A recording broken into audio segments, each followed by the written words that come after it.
Mr. President, I wanted to take just 5 minutes in this late afternoon to continue to educate not only my colleagues, but folks within the administration and really around the country about an injustice that continues to unfold in a small corner of my state, a very remote part of the state in southwestern Alaska.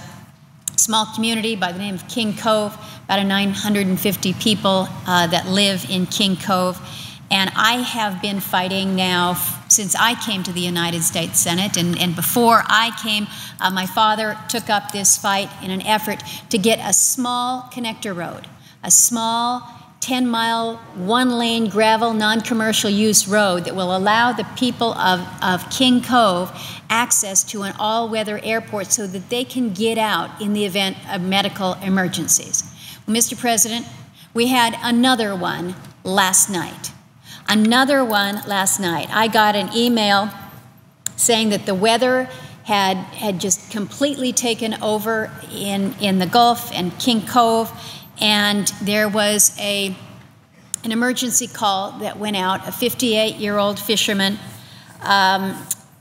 who had been injured.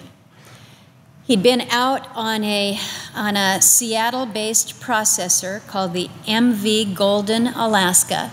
This fisherman just happened to live in Seattle, and he was on board this boat.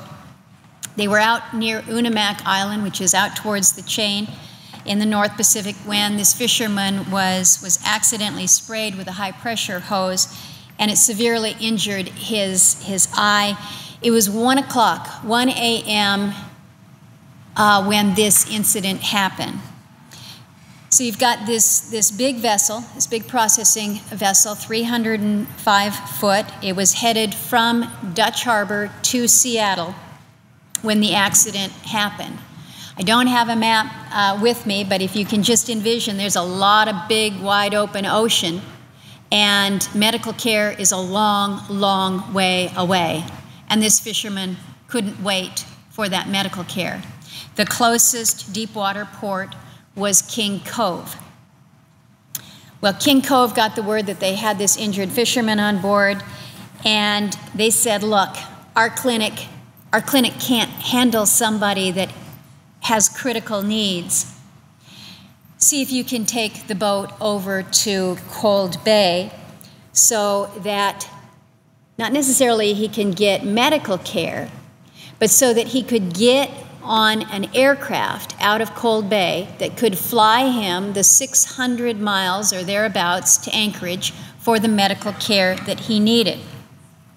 But the problem that they faced was they had wind gusts of up to 60 miles per hour. They had rough seas, really rough seas. The ship's captain said, I'm not going in to Cold Bay. I'm not going to try to hoist a guy who's been severely injured to his eye. I'm not going to try to hoist him up a 20-foot ladder at the Cold Bay dock. We're not going to do that. So they went into King Cove, a safer, more protected cove, and they were able to get the gentleman there at 11:30 a.m. The physician's assistant, we don't have a doctor in King Cove, we've got a PA, somebody that basically does a good job in stabilizing folks. She contacted the emergency room there in Anchorage, and the ER folks said, look, you've got to get this guy to an ophthalmologist as soon as we possibly can in order to preserve as much of his eyesight as possible. Well, as I mentioned, not only does King Cove not have a doctor, they don't have any kind of an eye specialist. The nearest ophthalmologist is in Anchorage, more than 600 miles away. So the PA, Katie Eby, did what health professionals at the clinic always do in an emergency like this. She calls for help to our Coast Guard. She begs the Coast Guard to come. Coast Guard says, they'll come, but they can't come now. They can't chance the weather to get in there. They're not going to risk a pilot and his crew to get in to this situation where you unnecessarily put even more lives at risk. So They said, look, we're going to have to wait until the conditions improve and the winds die down. So the physician's assistant tries to stabilize the fisherman, manages pain as best she can, and basically she just waits, holding the hand of a man and telling him, the Coast Guard will come. The Coast Guard will come. And the Coast Guard did finally make it in. They made it in around 3 o'clock in the afternoon that next day. So this injured fisherman waits 13 hours for the wind to settle. And Mr. President, the problem with this story, of course, is that there are other alternatives for this fisherman who has been injured, who had to wait in pain, wondering if he's going to go blind, if he's going to completely lose his eyesight while he's waiting for the Coast Guard to come in a helicopter, pluck him out, fly him over to Cold Bay, and have then a flight to take him to Anchorage. The other alternative, the safe, reliable, affordable way out, is a 10-mile, one-lane gravel, non-commercial use road. If that fisherman could have been put in an ambulance and taken across that road, a dozen hours could have been spared.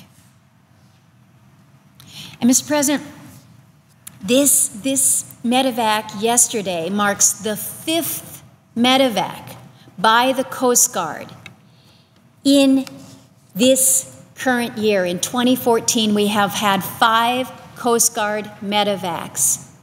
Keep in mind, each one of these medevacs costs around $210,000 per flight. So those that are saying that we can't have a road in King Cove because it's going to cost the taxpayers money, let me tell you, it's costing the taxpayers money because we're footing the bill for the Coast Guard, and thank goodness the Coast Guard is there, but we're also putting the lives of these men and women, our fine coasties, at risk when we're doing this. But if we had a road, who's building the road? It's the state of Alaska. Who's maintaining the road? It's the Aleutians East Borough. This is not the United States taxpayer that's paying for this. Again, 10-mile, one-lane gravel, non-commercial use road. You've got options here. Well, the Secretary of the Interior has determined she wants to look at other options. She wants to find other alternatives. Well, Mr. President, the fact of the matter is we've been looking at alternatives for a long time now. And those alternatives have been tried and failed, or studied and reviewed and discarded. But the one thing that we're pretty sure of is that this fisherman from Seattle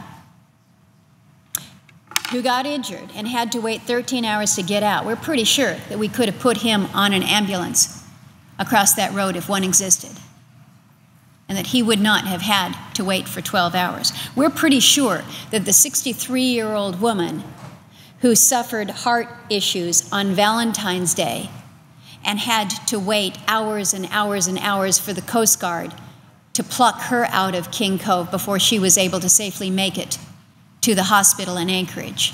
We're pretty sure that she could have been spared some of that agony. We're pretty sure that a couple weeks ago, when a father who has been crushed by a 600-pound crab pot and his pelvis is crushed and his legs broken, and the hours and hours and hours that he waited in the King Cove clinic to get medevaced out, and the fact that his infant son, a 1-month-old baby named Wyatt, who was there in respiratory distress, also had to be medevaced out on the same day. Only that baby had to make it through the night in the arms of the physician's assistant.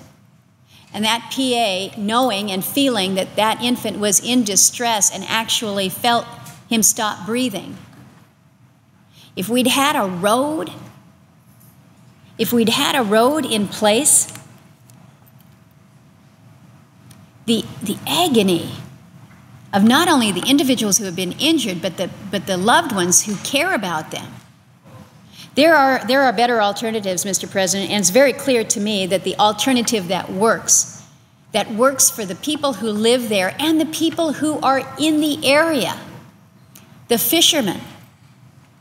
Maybe I'm taking this a little bit too personally, Mr. President, because my oldest son crabbed in the Bering Sea this winter. He was out in those waters. He was out in that foul weather.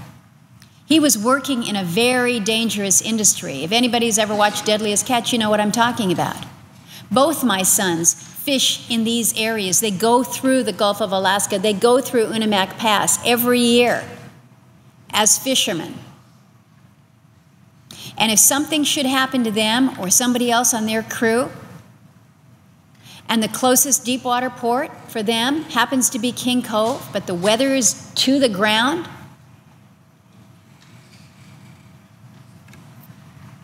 I want a road for them.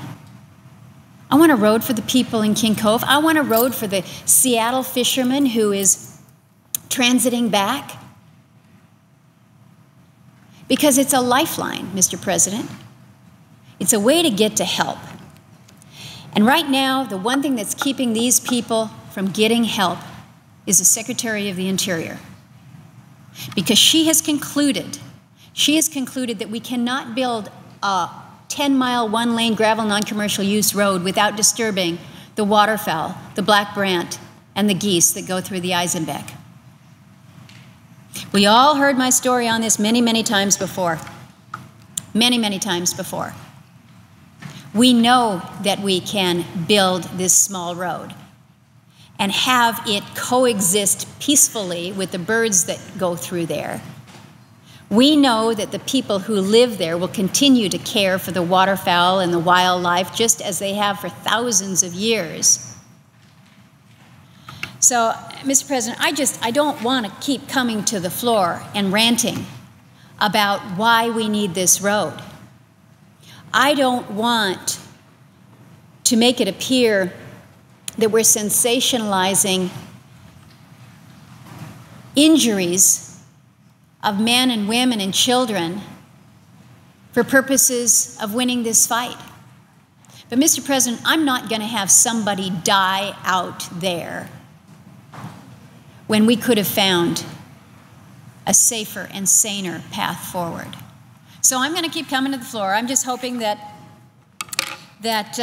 Secretary of Interior is listening, that folks in the administration are listening, and that they understand that we in Alaska can be responsible for the lands where we live. And we can provide for the health and safety of those who are out there and those who are transiting through. But we need this secretary to do the right thing for the people of the state of Alaska and provide for a life-saving road.